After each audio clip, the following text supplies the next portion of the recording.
Kidnapping d'État. L'activiste Souleymane Gbagbo Koné, arrêté en France par la police d'Emmanuel Macron à la demande d'Alassane Ouattara. La France d'Emmanuel Macron sombre-t-elle définitivement dans l'arbitraire et la répression des opposants africains?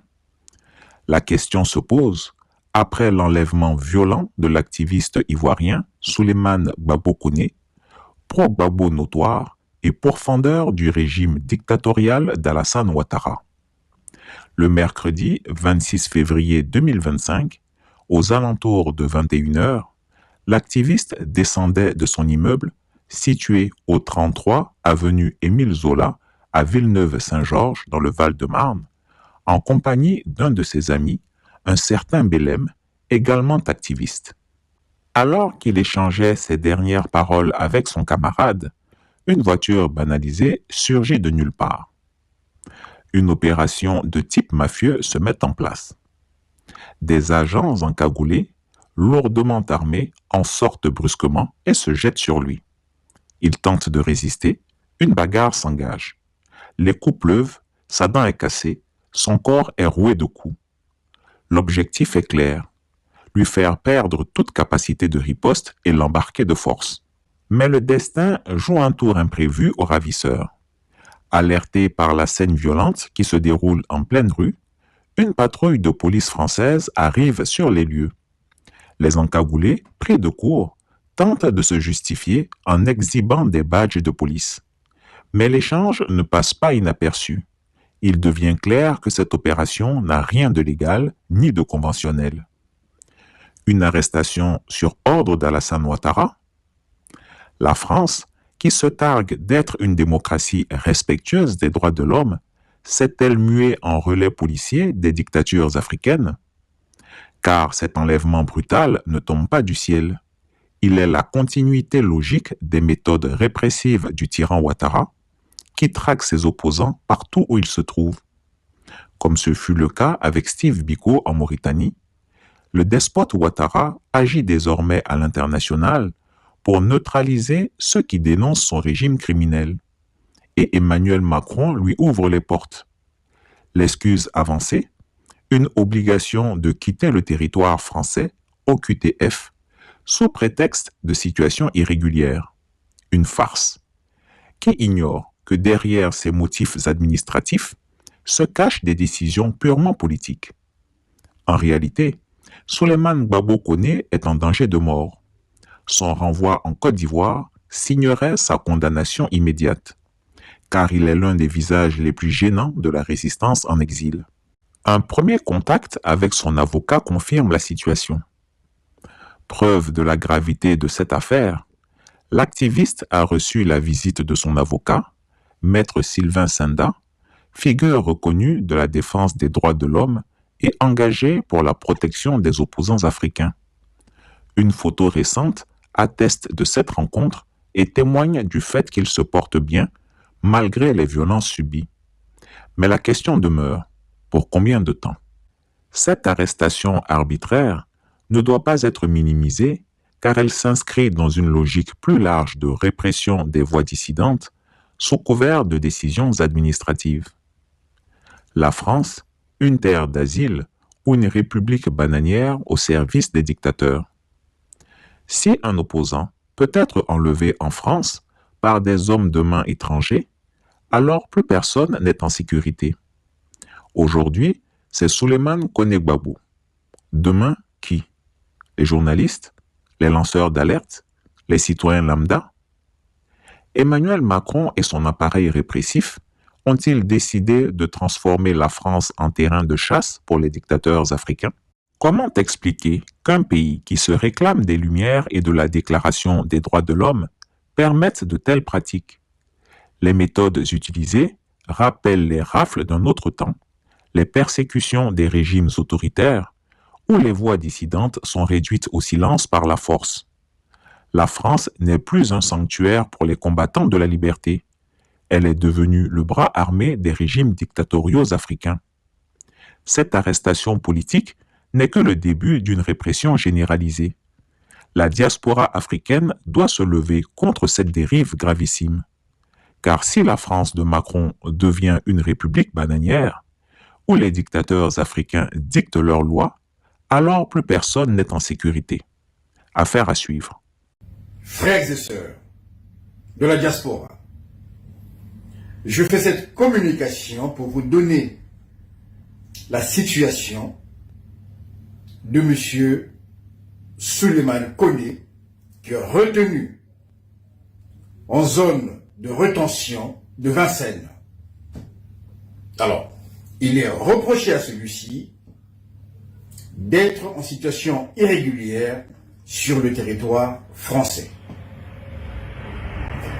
Le préfet a eu à son égard 2 décisions. Donc une OQTF, une obligation de quitter le territoire français, et une IRTF de 24 mois. Bien entendu, nous allons contester toutes ces décisions devant les juridictions compétentes, notamment le tribunal administratif.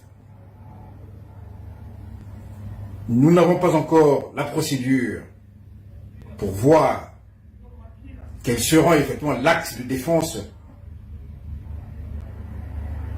dans l'intérêt de M. Souleymane Koné. Ce qui est sûr et certain, que celui-ci avait fait une demande d'asile politique qui avait été rejetée.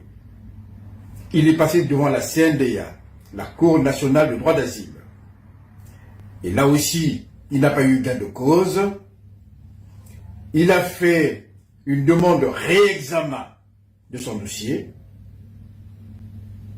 qui avait été jugé irrecevable. Et M. Koné depuis a sollicité donc un rendez-vous à la préfecture pour qu'il soit régularisé à un autre titre, puisqu'il a un enfant sur le territoire français qui est scolarisé. Et à ce titre, il a eu une convocation pour septembre à la préfecture.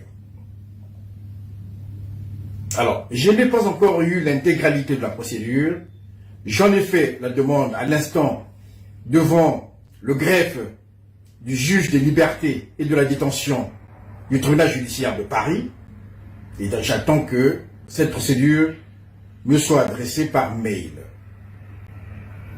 Alors, ce que je vais dire, c'est que M. Koné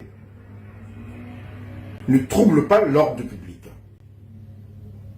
M. Koné a fait une demande de régularisation, puisqu'il justifie d'une convocation pour le mois de septembre prochain à la préfecture. Ce qui est bizarre dans cette procédure, ce sont les conditions d'interpellation de M. Souleymane Koné. Pour un sans-papier ou pour une personne qui cherche à régulariser sa situation administrative, que la préfecture puisse envoyer des policiers portant des cagoules. Je tiens à préciser que une cagoule n'est autorisée que dans des circonstances exceptionnelles. Et généralement, lorsqu'il s'agit des opérations antiterroristes, le grand banditisme, le transfert des détenus dangereux, on n'est pas non plus en déploiement de maintien de l'ordre justifiant des cagoules inifugées. C'est dans ces conditions que M. Souleymane Koné a été interpellé. Les policiers ont monté une surveillance, un dispositif de surveillance devant son domicile, et quand il est sorti, ils l'ont tout de suite reconnu et il a été interpellé violemment. Alors, ce sont ces conditions-là qui nous interpellent. Ces conditions d'interpellation qui laissent supposer que derrière l'affaire Koné, Il y a une main noire. Alors, j'aurai la procédure demain et je vous assure que nous allons mettre toute notre compétence, toute notre expertise afin que notre frère soit libéré. Car si par malheur il est renvoyé en Côte d'Ivoire, eh bien, M. Alassane Ouattara, on fera ce qu'il voudra. Vous connaissez la suite. Pas de panique. Monsieur Koné se porte bien. Il a le moral. Et nous sommes là pour lui assurer une défense de qualité. Nous allons tout faire pour qu'il sorte de cette zone de rétention, retrouver sa liberté. Et la deuxième phase procédurale, c'est devant les tribunaux administratifs pour contester toutes les décisions préfectorales que je viens de vous donner. Merci. Chris Yapi ne ment pas. Retrouvez Chris Yapi sur ses 2 chaînes YouTube, sa chaîne Rumble, ses comptes TikTok, X, Instagram, VK et Threads.